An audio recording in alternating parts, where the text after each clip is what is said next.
இன்னைக்கு நாம பாதுகாப்பா சுதந்திரமா இருக்கிறதுக்கான காரணம் நம்ம இந்திய எல்லையில ஒவ்வொரு நாளும் தங்களோட உயிரை பணைய வச்சு நம்மள பாதுகாக்கிற இந்தியன் ஆர்மி, நேவி அண்ட் ஏர்ஃபோர்ஸ்ல இருக்க வீரர்கள். இவங்களையும் இவங்க குடும்பத்தையும் கௌரவிக்கிற விதமா ஒவ்வொரு வருஷமும் டிசம்பர் 7 அன்னைக்கு கொடிநாளா நம்ம செலிப்ரேட் பண்றோம். 1947ல் நமக்கு இண்டிபெண்டன்ஸ் கிடைச்சதுக்கு அப்புறமா இந்தியன் கவர்மெண்ட் 2 சேலஞ்சை ஃபேஸ் பண்ணாங்க.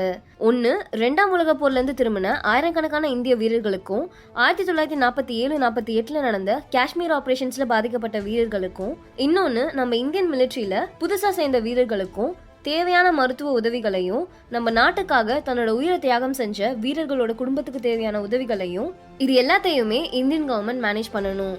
இந்த பிரச்சனையை தீர்க்கிறதுக்காக ஆகஸ்ட் 28, 1949ல் டிஃபென்ஸ் மினிஸ்டர்ஸ் கமிட்டியை இந்தியன் கவர்மெண்ட் உருவாக்குனாங்க. இந்த கமிட்டியோட ரெக்கமெண்டேஷன்ல தான் 1949ல இருந்து டிசம்பர் 7 அன்னைக்கு ஆர்ம்டு ஃபோர்ஸஸ் ஃபிளாக் டேவா நம்ம செலிப்ரேட் பண்றோம். நமக்காக, நம்ம நாட்டுக்காக போராடுற வீரர்களோட அவங்க குடும்பத்தோட ரெஸ்பான்சிபிலிட்டியில இந்திய குடிமக்களான நாமளும் பங்கேற்கணும்ன்றது தான் இந்த கமிட்டியோட கோர் ஐடியாவா இருந்தது.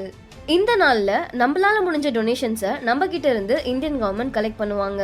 கலெக்ட் பண்ற இந்த டொனேஷன்ஸை போர்ல பாதிக்கப்பட்ட வீரர்களுக்கு தேவையான மருத்துவ உதவிக்காகவும், அவங்க குடும்பத்துக்கு தேவையான உதவிக்காகவும், 40 வயசுல ரிட்டையர் ஆகிற வீரர்களுக்கு சாதாரண வாழ்க்கை வாழ்றதுக்கு புதுசா திறமைகளை கத்துக் கொடுக்கறதுக்காகவும் பயன்படுத்துவாங்க. இந்த டொனேஷனை கலெக்ட் பண்றதுல இருந்து அதை டிஸ்ட்ரிபியூட் பண்றது வரைக்கும் KSBன்னு சொல்லப்படுற கேந்திரிய சைனிக் போர்ட் மேனேஜ் பண்ணுவாங்க. மினிஸ்ட்ரி ஆஃப் டிஃபென்ஸ் கீழே செயல்படுற department of ex serviceman welfare, அதாவது முன்னாள் படைவீரர் துறைகளோட டாப் பாடியா KSB செயல்படுது.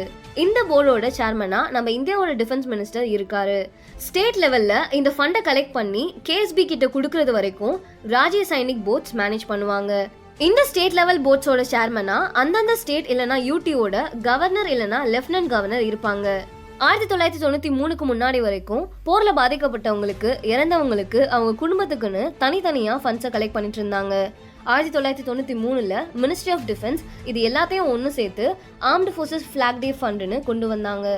இந்த ஃபண்டுக்கு கான்ட்ரிபியூட் பண்ற இந்தியன் சிட்டிசன்ஸ்க்கு 1961ல் கொண்டு வரப்பட்ட இன்கம் டேக்ஸ் ஆக்டோட செக்ஷன் 80G படி இன்கம் டேக்ஸ்ல எக்ஸம்ஷன் கிடைக்கும். நம்ம இந்தியன் சோல்ஜர்ஸ்க்கு நன்றியுணர்வை தெரிவிக்கிறதுக்காக தான் இந்த டிசம்பர் 7 நம்ம ஃபிளாக் டேவா செலிப்ரேட் பண்றோம். இந்த டிசம்பர் 7 அன்னைக்கு ஒரு சின்ன ஃபிளாகை நமக்கு கொடுப்பாங்க. இதுல இருக்க ரெட் கலர் இந்தியன் ஆர்மியையும், டார்க் ப்ளூ இந்தியன் நேவியையும், லைட் ப்ளூ இந்தியன் ஏர்ஃபோர்ஸையும் குறிக்குது.